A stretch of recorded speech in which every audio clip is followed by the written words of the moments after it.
our volleyball team has really been a catalyst to help our momentum. And they're just fueled by passion, and they're such great young ladies, and they're such great leaders. And leading our volleyball team is our head coach. She's starting her 3rd year, head coach Dawn Sullivan. So with that, I'm going to turn it over to Coach Sullivan, and she'll introduce our student athletes. Thank you, Desiree. I'm just incredibly grateful to have this opportunity to work with such a fantastic group of people. The two that we have on today with us are Maci Smith. She is a senior from Spirit Lake. Maci, you want to give them a little wave? She's a senior from Spirit Lake. Maci will graduate this December, and she'll continue her education into nursing, I believe, right? So we don't quite know where that's going to be yet. So if you have any way to help her out, I'm sure we'd love to hear. But Maci has many talents. She's an incredible singer, golfer, as we learned at Top Golf, but she can do pretty much anything. But what makes Maci so special is just she has such a kind heart. And we'll talk more about this kind of as we get going, but just so thankful that Maci has decided to continue her career at UNLV. And then we have Kate Brennan. She's from Endicott, New York, and Kate is studying math, and I believe she helps tutor almost all of our players in these math classes. Not sure, Kate, yet have we decided where we're going to go with that math?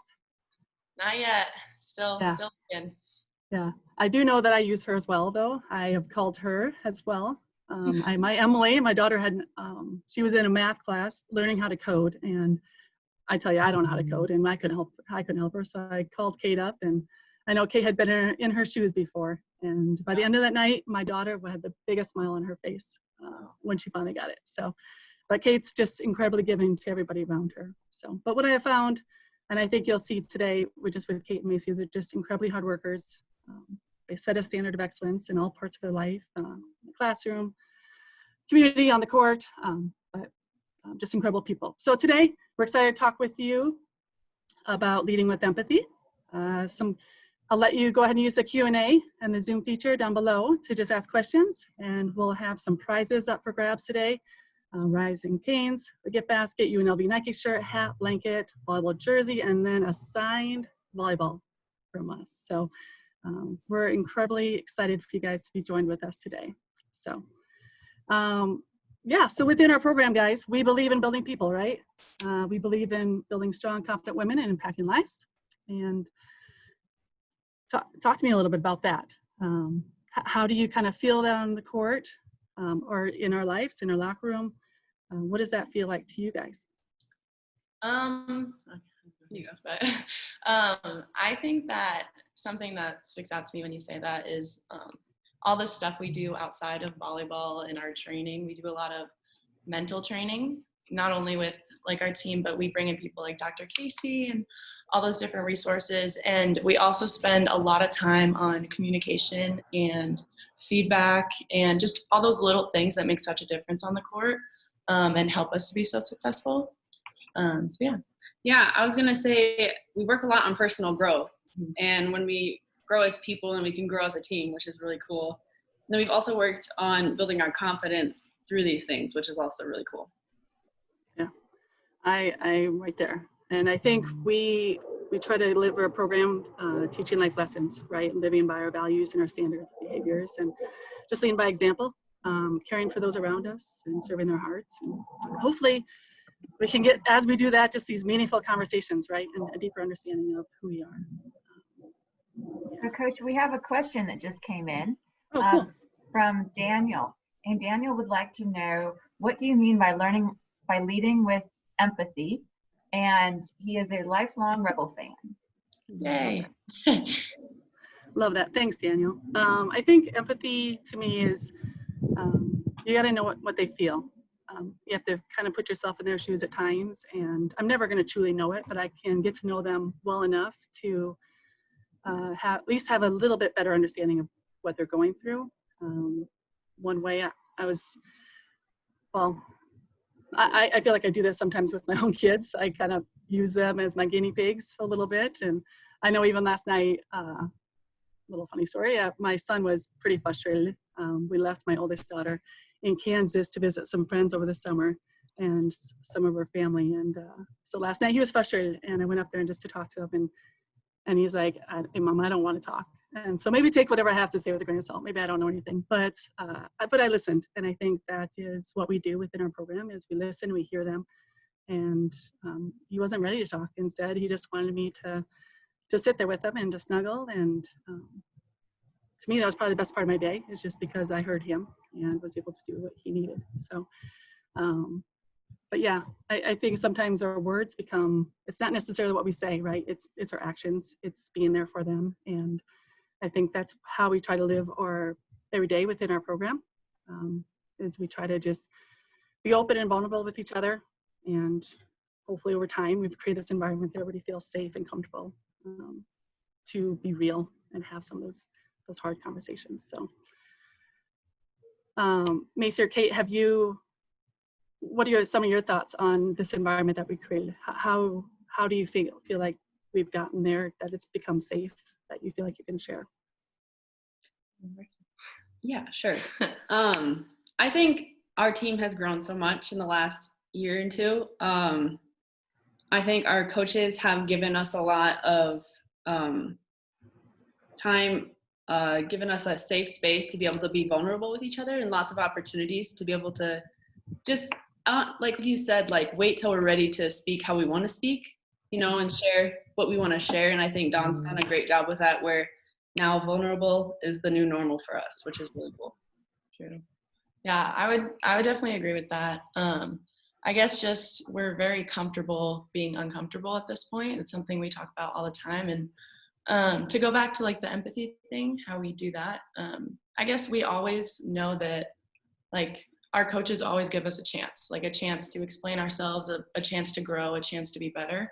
I never feel like it's the end of the world or anything. I think it's really important because college athletics is a lot of ups and downs in all parts of your life. Like you're gone for most of the year. We're here. Usually our breaks are only 2 to 3 weeks long when we're home, and then maybe a little longer in the winter. But just knowing that we have those people to talk to and be honest to in our own time, one-on-one, as well as in front of like our whole group, definitely helps with that. I know. I'm grateful that you guys are able to do that. We had another question. It actually asked me, just says, love our coaching style, watch many games. What are some of my role models that have influenced me in my coaching and my teaching of my players? From Rebel class of 1994. Really fun. For me, I've been pretty blessed, I think, to have some pretty incredible people in my life. One of my first role models was my dad. And I think he does just that. He sits and he listens to me. And some days he has things to say, and some days he doesn't. And it's how he responds that just makes it calm and confident and lets me be able to move on and make that next step. And so, yeah, for me, I went to college at Kansas State University. I was an athlete, but probably not the greatest volleyball player at that time. And so I was pretty blessed that I actually had a coaching change after my freshman year. And Jim McLaughlin took over the program. And if you're in the volleyball world, you probably know who Jim is. Jim is probably one of the best coaches, I think, in volleyball. He has since then stepped down. Hopefully someday he'll get back in. But he's won a national championship on the men's side, on the women's side. And like I said, he's now retired. But he held me to the standard, which I hope to do every day with our players, the standard of excellence. But he also allowed me to fail.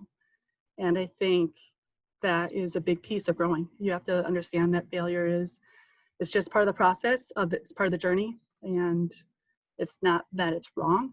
It's actually very, very welcomed. And so he very much welcomed that into my life. And I just felt that it built confidence within me. So I actually think, Kate, you probably experienced a little bit of that your freshman year, right? I remember a situation that, I don't know if do you care to share a little bit? I remember you coming to my office a little frustrated. Yeah. Do you want to share? Yeah, I guess I know exactly what you're talking about.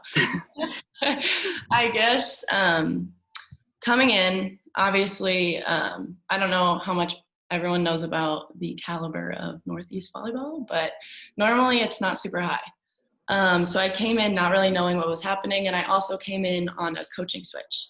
So I didn't really know Dawn. I didn't really know the other coaches. I didn't even know some of the girls coming in with me. Like my whole class was gone, and I was kind of just a lot of unknowns. So coming in, I was very naive and kind of all over the place. I didn't really know what I wanted or what my core values kind of were.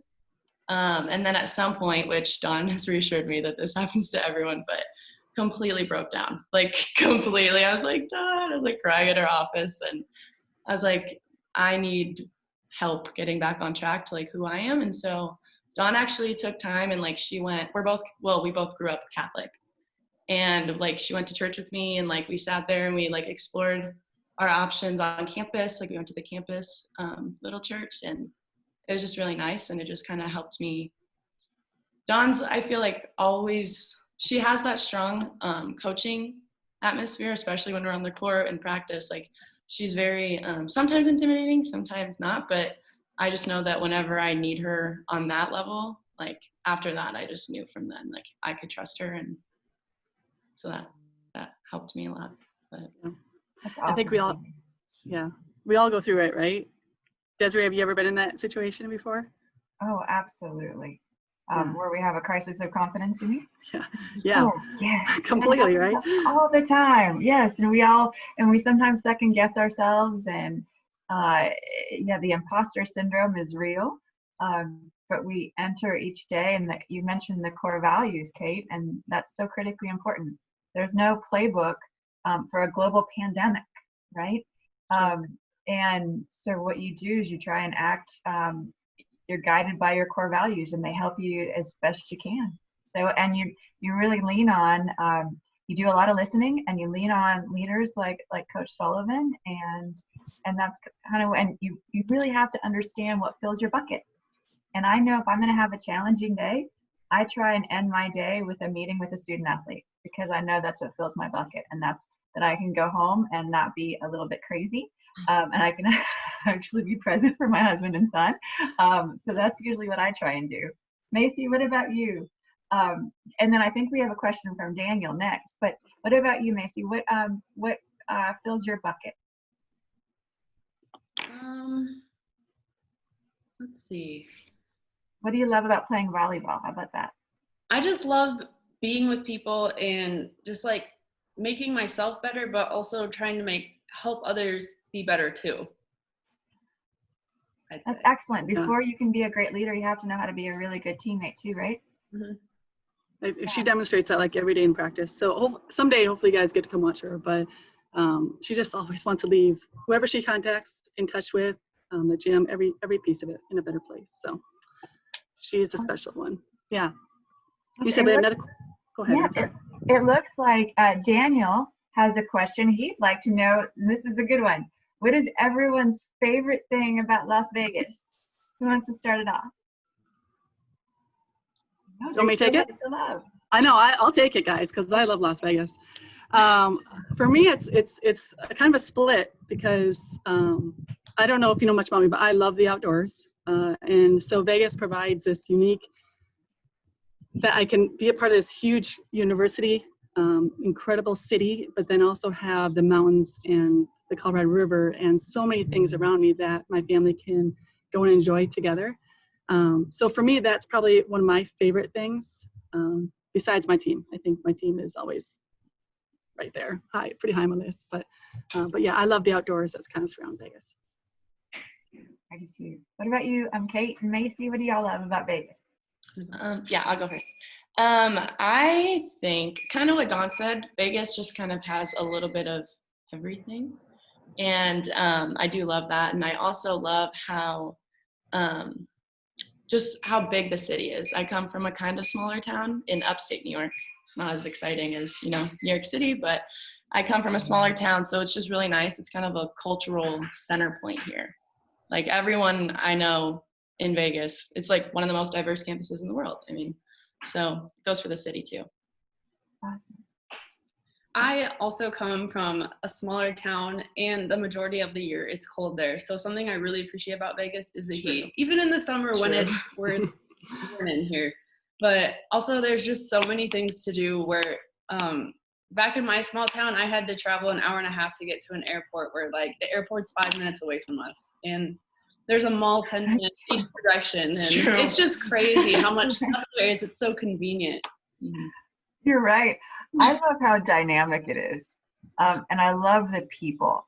And people will give you a chance here. And there's this wonderful sense of community. And I'm like Dawn too. I just went hiking late morning today, and I discovered Calico Canyon, and it was awesome. And it's like you can just go 20 minutes and you're right in the mountains, or you can go 35 minutes and you're up in Mount Charleston. I love Las Vegas. It's just a really cool place to be. Yeah. I think that diversity piece is something that, like, I knew I would love it here, but didn't know how much and how much it would influence my life. I remember that first year, we had a little situation within our team, and they were just so not bad nor good, but it's just something you need to talk through, right? And we sat down and we shared about each other. And I don't know if you girls remember this. We sat in our locker room and we brought actually someone in from our campus to talk about diversity, and just shared about each other, because that's just learning about each other. And I think that's one thing that has influenced me a great deal here is the ability that if we're able to share and learn from each other, we can grow together, you know? So that diversity piece, and that I think I've probably has influenced why I coach even more so here just because of that. So, yeah. Coach, one thing I love about your team and what under your leadership is the culture. You guys are so deliberate in creating this really vibrant, respectful, but a learning culture.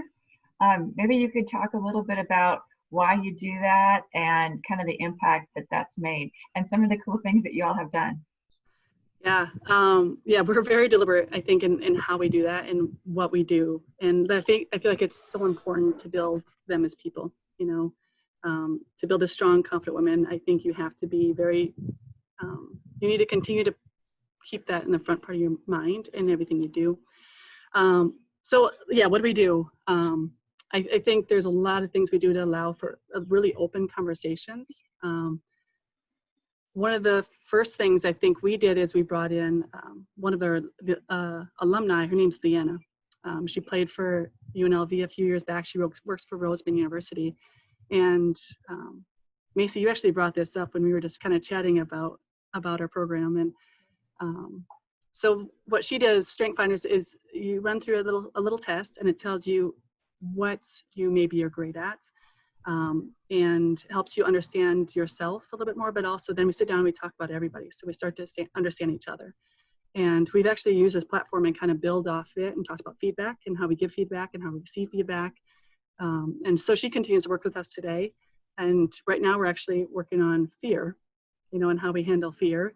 And this is something that Leanna has great insight in, as well as talking with Dr. Casey on campus. She's actually helping with this as well. They're kind of working hand in hand. But Maci, do you want to speak on that a little bit just from the player's perspective? Yeah, I think this is one of the first things we did when I transferred in, and I thought it was really cool because I think through even college, you're trying to figure out who you are and who you want to be. But so it gave us a baseline to figure out who we are, but then also as a team, we were able to start to understand who our teammates were. And then once you understand them, you can work better with them. And then you realize how we're all different, but then all of our different strengths work together in different ways. And a big thing we learned about with leadership is how you can lead in your own way. There's not one set way to lead, but through your strengths, you can be the best you can be as a leader. Yeah. And so we try to build off that as much as we can. Where Maci's strengths are, where Kate's are, where Marina's, everybody on our team has completely different strengths. And so when we took that, and then we actually have, we do a lot of things. One of them is like every day before practice starts, we do a word of the day, and up there we let them run it. We let our team kind of take charge of that and have a voice. And so I don't know, Kate, you like to take charge of that a lot, right? Yeah. Yeah. What are some words that you typically put up there? It depends on the day, probably. This one's kind of an inside joke now, but one that we put up a lot is energy. But it's an inside joke, but it kind of goes back. We're always talking about how we need to find like the joy in our playing, and we always play better when we're having fun. And like supporting each other. So that's fun.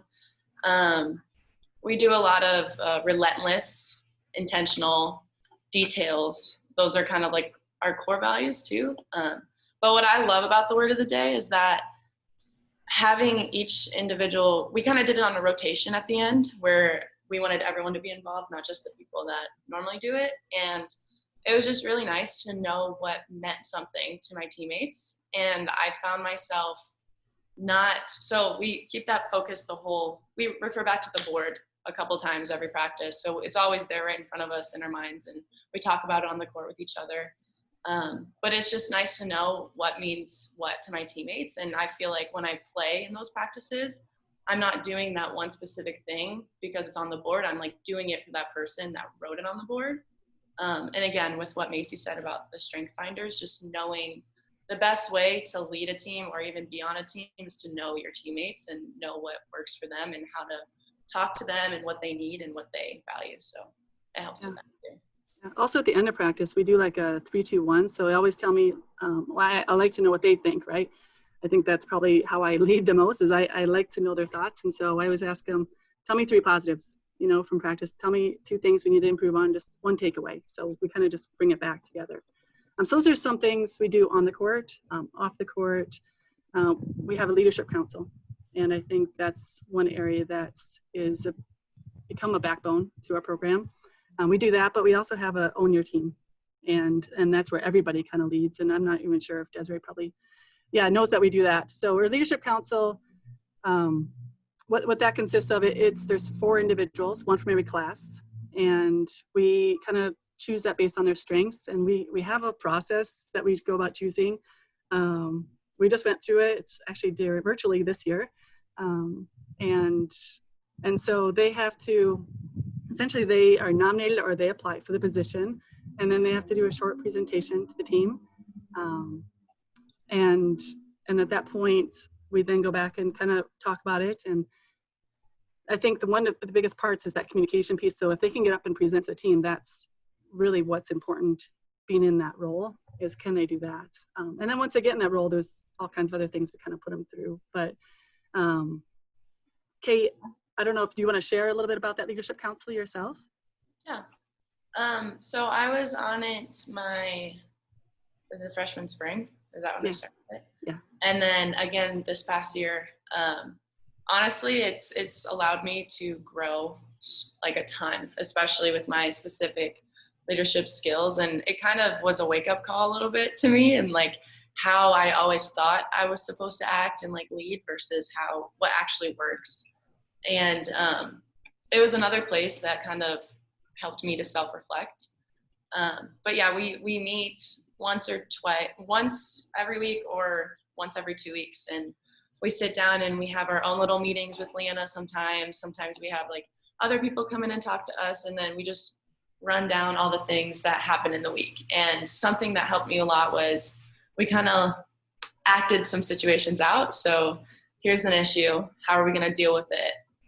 Let's run it through. Let's practice it. Okay, how did we handle this past one, and how are we going to make it better now? Because this is just like what happened a few weeks ago.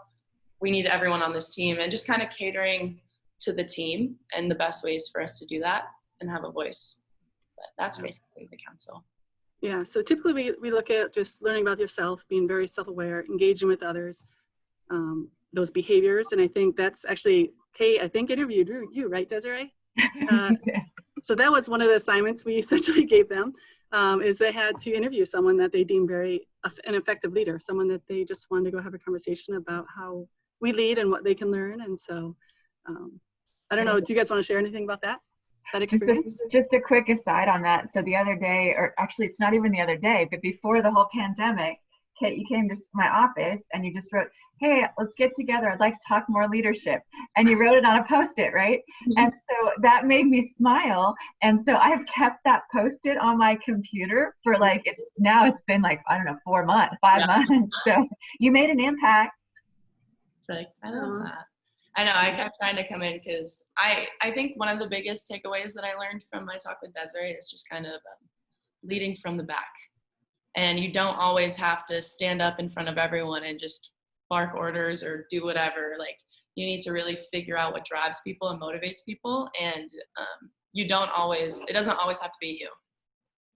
Like it's honestly more beneficial giving people, like trusting people with different like tasks, I guess, to try to get things going, and knowing that it's not always you that is the best person for the job or has to do the job. Kate, thank you. Yeah, and that probably is why we do the Own Your Team as well, because right, we have our 4 individuals from each class, but then also we understand that everyone in our class has this leadership skill, you know, as we're going through those strength finders. And so this is something Maci's kind of moved into this role this year, is that she's kind of leading the charge with Own Your Team. And Maci, do you want to just describe it a little bit? I'll let you take it. Does that work? Okay, go for it. So we have a lot of, you could call it committees on the team. Help me think of some. So we have like the recruiting, team bonding, community service, like even time management, cleaning up facilities, all these different committees essentially. And what we're trying to do is just make the team more cohesive and give people different leadership roles based on their strengths. So I've been helping, trying to better each of these committees, how we can make them better, and trying to figure out what personnel would go best and how we can make them more efficient and that kind of thing. That is awesome. Yeah. So it looks like our marketing department just let us know that we have 2 winners. Daniel C. wins the Raising Cane's gift basket. All right, Daniel C. Nice. Yay. No.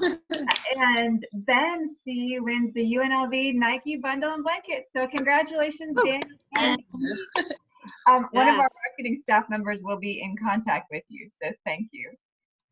That is awesome. Well, thank you guys so much for your support there. And thank you for following along. I think we have another question here. Maci, are you ready? This one's for you. Okay. So they noticed that you transferred from South Dakota State, and obviously you know Coach TJ. Yeah. Yeah. They wanted do you have any thoughts on TJ?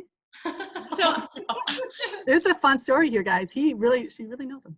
So I used to go to South Dakota State, where TJ was originally coaching basketball, and through that, my family became friends with TJ. So I got to know TJ well, and we were really supportive of each other's sports, and we had a good relationship. And then I transferred to UNLV. Oh, also, at one point, I nannied his children. I babysat them, which was really fun. I love his family. And then, then I transferred to UNLV, and he became the new head coach over here. And it's just like a really cool story about how we both ended up here. That's such a small world. And it's just, my husband's company, Doctronics, is based in South Dakota. And so I don't know if you knew, maybe I did tell you, Maci, but when I was doing research on basketball candidates, I had my husband go to the barbershop and talk to his colleagues about TJ too. So maybe my husband talked to your family and I didn't even know. That's awesome.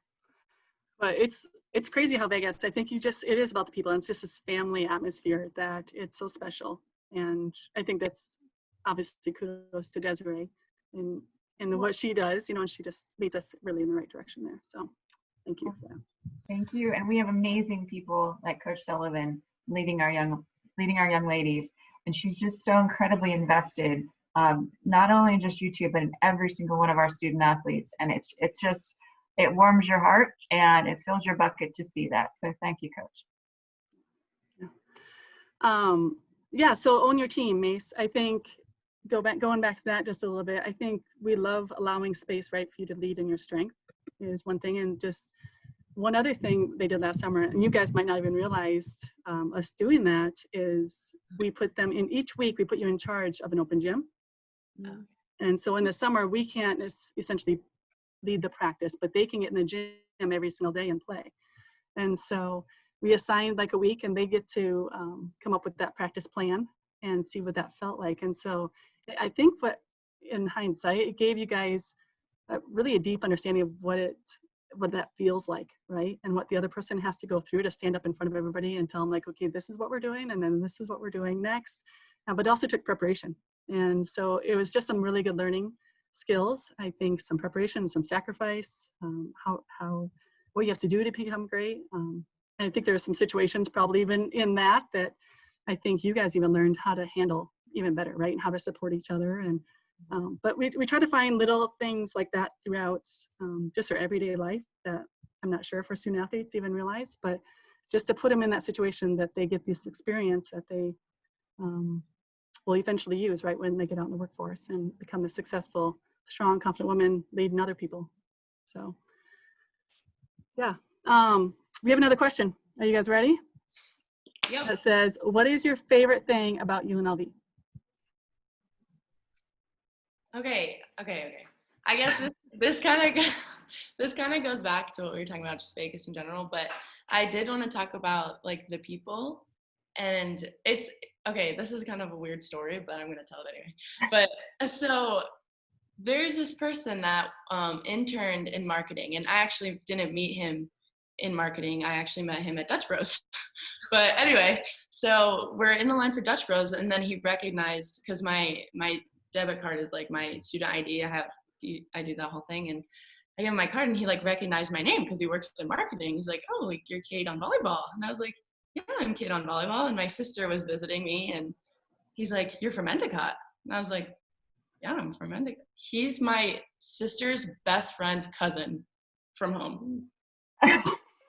Like, how random. Like, those little things. Oh my gosh. Just make UNLV, like, it just draws people from all over. And there's actually a girl on the cheer team that came the year after I did, who's from my hometown as well. So it's just kind of crazy that all the different people I meet from even where I'm from, but also like Taya from Norway, my friend Jordan from South Africa. Like, that's something that I love about UNLV.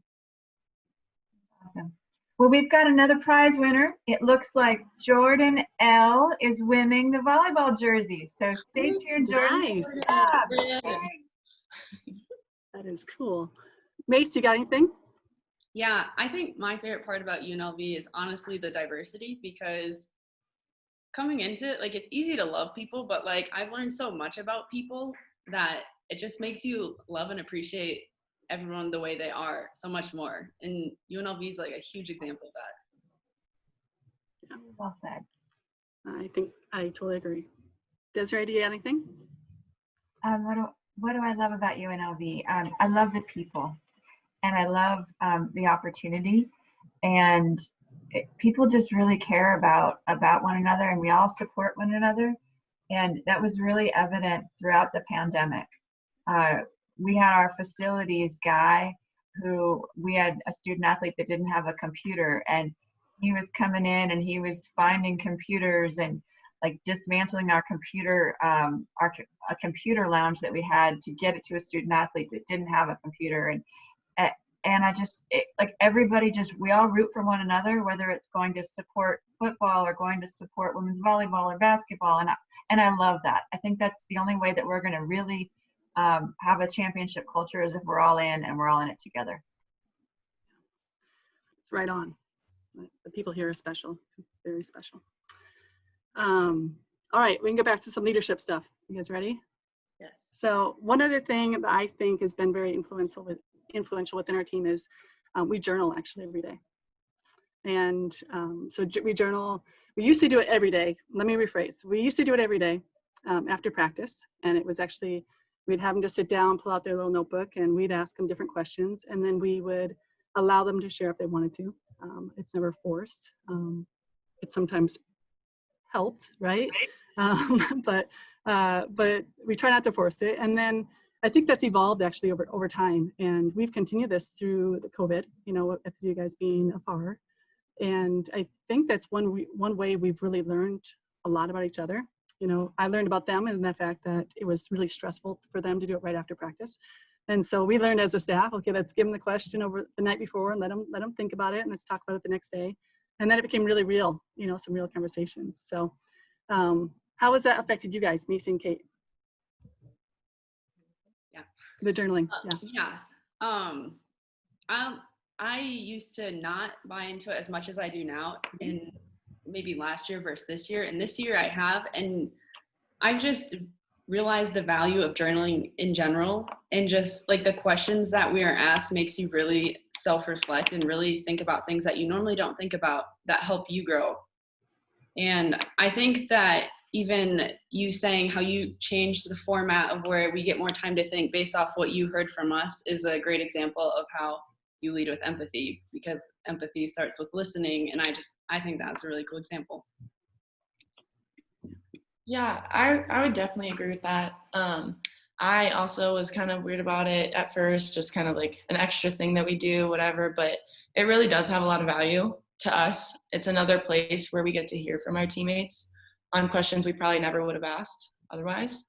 Also, it's just, like I said before, like my mind runs at like 1,000,000 miles per hour. So it's really nice for me to like write something down and just put it into words and have it there because it sticks in my mind. And I actually refer to my journal a lot.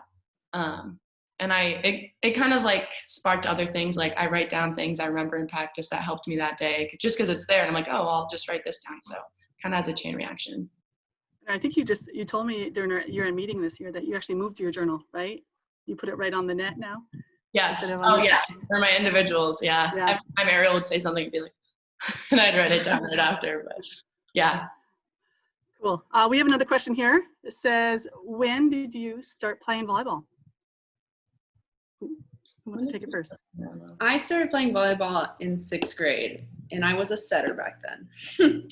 Fun fact, I started in 7th grade. I was also a setter, and I did not serve a single ball over the net that whole year. Oh my gosh. And the positions they play now is middle, guys. And so middle is like one of the furthest things from setting you can get. However, you might set some out of system balls, right? Yes. When the setter might dig the first ball, they might have to take the second in the out of system, or when it comes tight to the net. So those setting skills are being put to good use. So. Okay, so fun. You guys have both been with the program for a couple of years now.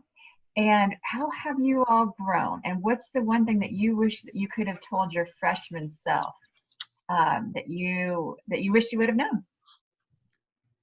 I think the thing that I would have told myself is just to not be so afraid of what others think, especially your teammates, because when you step outside the fear, then you're able to just get across what you need to, like what the team needs to hear, versus like you could just stay silent and not say anything because you're afraid, but when you do, it makes a big, like when you speak up, it does make a big difference.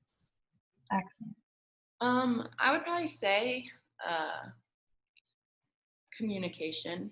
It went from not one of my strengths to, we just did this activity with the leadership squad last week. Mm-hmm. And it was, we went around and we said what we thought our strengths and weaknesses were, and then everyone went around and told us what they thought our strengths and weaknesses were. And everyone said communication, which really was nice to hear, because that's something that I have been working on. I realized that I wasn't as good as I thought at that, and now I'm getting there. Still not there yet, but that's something that I've learned a lot.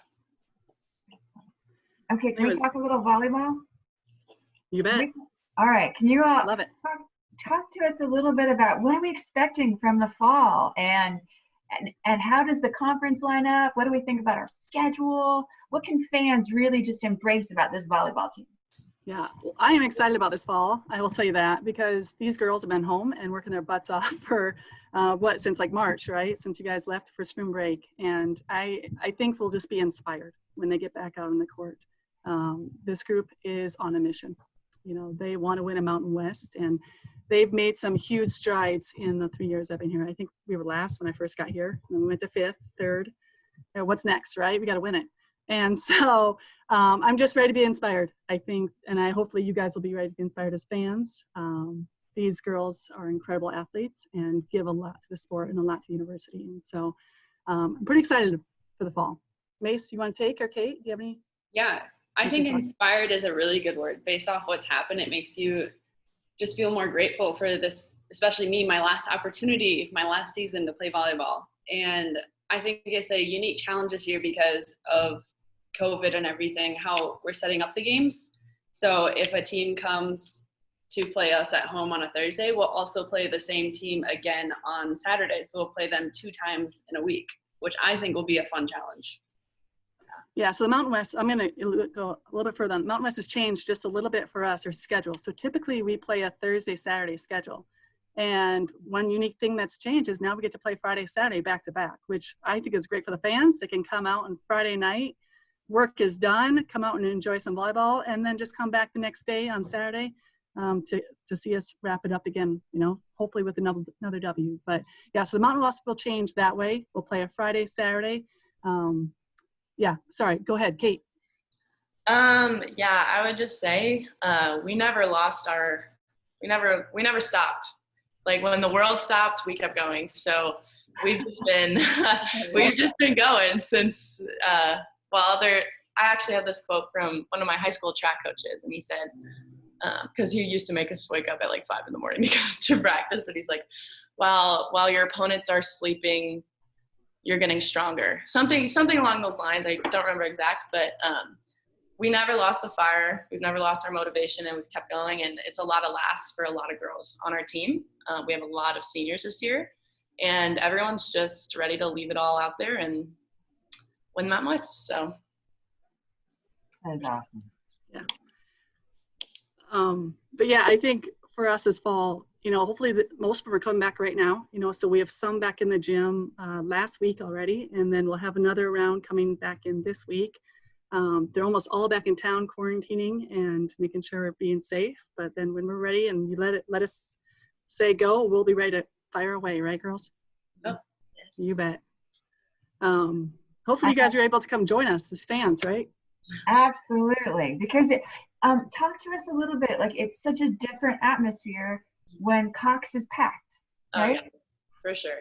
So talk to us about that. How can fans come out and support you, and what does that mean to you? How does that raise your game and your level of play? Wow. Well, we have our team is full of kind of bigger personalities, and we feed off the energy like no other team I've ever been on. And we're there, like when we feel fans around us, we play for those fans, and it makes it a lot more interesting, more entertaining for everyone. But we step on next. We come for next when we have our fans behind us. So I'll tell you this, it'll be a good time. We have some individuals that love to dance on the side, and so we got these dancing moves going on for different skills. We get when one of them gets an ace or a kill, they have different moves that we hope that our fans will follow along and just kind of join in the fun. But our players love to have fun, and one of our core values is just enjoying the moment, you know, just being there and just loving and having this joy. And so hopefully our fans can feel that excitement and energy when they walk in as well, and just kind of continue to build on it. So. Well, this is an incredibly vibrant team. This is a dynamic team. They're full of amazing leaders. They're led by a great head coach, and we couldn't be more proud. They're succeeding in the classroom. I mean, we've had record GPAs every single semester, but they're putting on an incredibly exciting brand of volleyball, and it's fun to watch. So we can't wait to see people. So we're going to announce our last 2 winners, and then we'll go ahead and just get some closing comments. Does that work, ladies? Okay. All right. Jordan L., you win a volleyball jersey, and congratulations to Mike R. You also win a volleyball. So good job. And nice. You get to play some volleyball. Yes. So closing comments. We'll start with Kate, Maci, and then Dawn will take us home. Okay. I hope people are able to come in the fall. Also, I hope that you guys can buy into our team culture, because it really makes a difference in our personal lives, and we have a lot to give, and we want to give, and we love serving others. That's one of our core values. So check us out. Yeah. I think we're just ready to see people at our games and just joining in on the energy and the cheering and just having fun with us. Yeah, you know, we're on a mission is what I'll say. You know, we want to win the Mountain West, and even bigger picture, we're on a mission to build strong, confident women, and these women to take on the world and impacting others. We want to provide them a space to grow and to fail and to just follow their heart, intuition, and I think our fans are a big piece of that, you know, and I just want to thank you guys for all your support you've given us. We'd love for you to come fill the stands this fall in Cox Pavilion, watch some volleyball games, as well as the new Legion Stadium, right? Come support our Rebels. But follow your hearts, purchase those season tickets today, and we'll see you this fall. Thank you, everyone. Have a great rest of your Sunday. Thank you, Thanks, ladies. guys. Thank you. Yeah.